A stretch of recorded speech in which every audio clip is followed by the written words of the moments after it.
आए हैं, हम तस से मस नहीं होंगे और आपके आवाज जो कार्यालय है उसके समक्ष धरना पर शांतिपूर्ण ढंग से बैठते हैं तब तक, जब तक हमारे साथी को उचित न्याय नहीं मिल जाता है तब तक।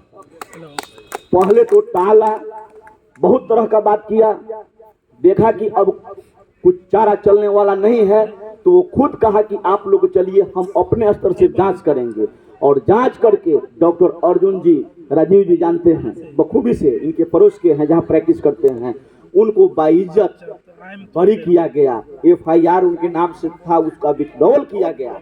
और जो दारू माफिया था, जो पुलिस के साथ गांठ के था, कॉल ट्रेस डिटेल्स के आधार पर उसको अरेस्ट करके जेल भेजा गया। लेकिन डॉक्टर अर्जुन साहब क्या अकेले अपनी लड़ाई लड़ सकते थे? नहीं। उनके साथ जन जीवक कल्याण संगठन का टीम था, इसलिए उनके परिवार का जो उजड़ने से बच गए। अकेले वो नहीं जेल जाते, उनके परिवार का सपना, उनका परिवार बिखर जाता, एक निर्दोष व्यक्ति सलाखों के पीछे चला जाता। और इसलिए संगठन में बहुत बड़ी शक्ति होती है। लोग पूछते हैं कि हम ग्रामीण चिकित्सक RMP के संगठन में जुड़ेंगे तो हमको क्या फायदा होगा। उस व्यक्ति से पूछिए कि आप 1-2 घाटा बताइए, हम दर्जनों फायदा बताएंगे। 1-2 उनसे पूछिए कि नुकसान बताइए, आपको हम दर्जनों फायदा गिना देंगे। दूसरा आपको बता रहे हैं कि एक दरियापुर के डॉक्टर थे, गणपति हॉस्पिटल हाजीपुर का बहुत फेमस हॉस्पिटल है, बहुत बड़ा हॉस्पिटल है। हॉस्पिटल में इलाजरत एक बीमार संपन्न परिवार का व्यक्ति की मृत्यु हो जाती है। वो अपना पाला छुड़ाता है, यह कहकर छुड़ाता है कि ग्रामीण चिकित्सक जो प्रैक्टिशनर हैं वो गलत सुई दे दिए थे, इसकी वजह से यह एक्सपायर हुआ है, हम क्या करें। अब इतना कहता वो पाला झाड़ लिया। अब उसके परिजन इनके घर पर चढ़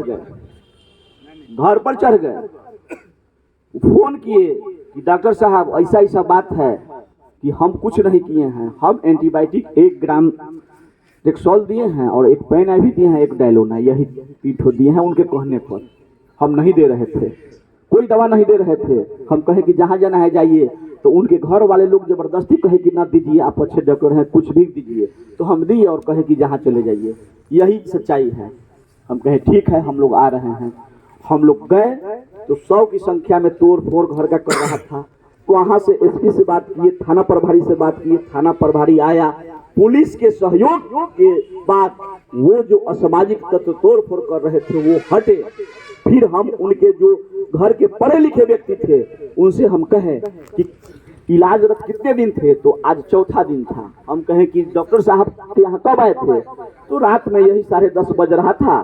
खाना खा के सोए, उनका पसीने पसीने हो गए, घबराने लगे, गैस का शिकायत था, रात में थोड़ा सा गड़बड़ पूरी उड़ी खाए थे। तो डॉक्टर साहब को कॉल करके बुलाए। हम कहें ठीक है। तो डॉक्टर साहब तो जैसा आप मर्ज बता रहे हैं उसी के हिसाब से दवा दिए।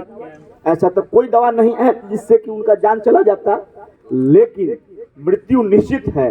लेकिन उसका आलम्बन हमारे ग्रामीण चिकित्सक पर आप लगाकर जो रंगदारी कर रहे हैं, जो डिक्टेटरशिप का माहौल बनाए हुए हैं, यह बर्दाश्त करने लायक नहीं है। हम लोग कहें कि पूरे प्रखंड में जितने जो ग्रामीण चिकित्सक हैं 200 की संख्या में हैं, हम लोग इलाज करना बंद कर देंगे। कोई भी MBBS डॉक्टर, वो हमारा बड़ा भाई है, उनका भी सम्मान करते हैं, लेकिन कब, जब छोटे भाई का सम्मान करे तब। अपने करनी का भंडाफोड़ छोटे भाई पर आरोप लगा दे रहा है। यह क्यों नहीं कह रहा है कि हमारे यहाँ व्यवस्था में कमी हो गई, या यह आते आते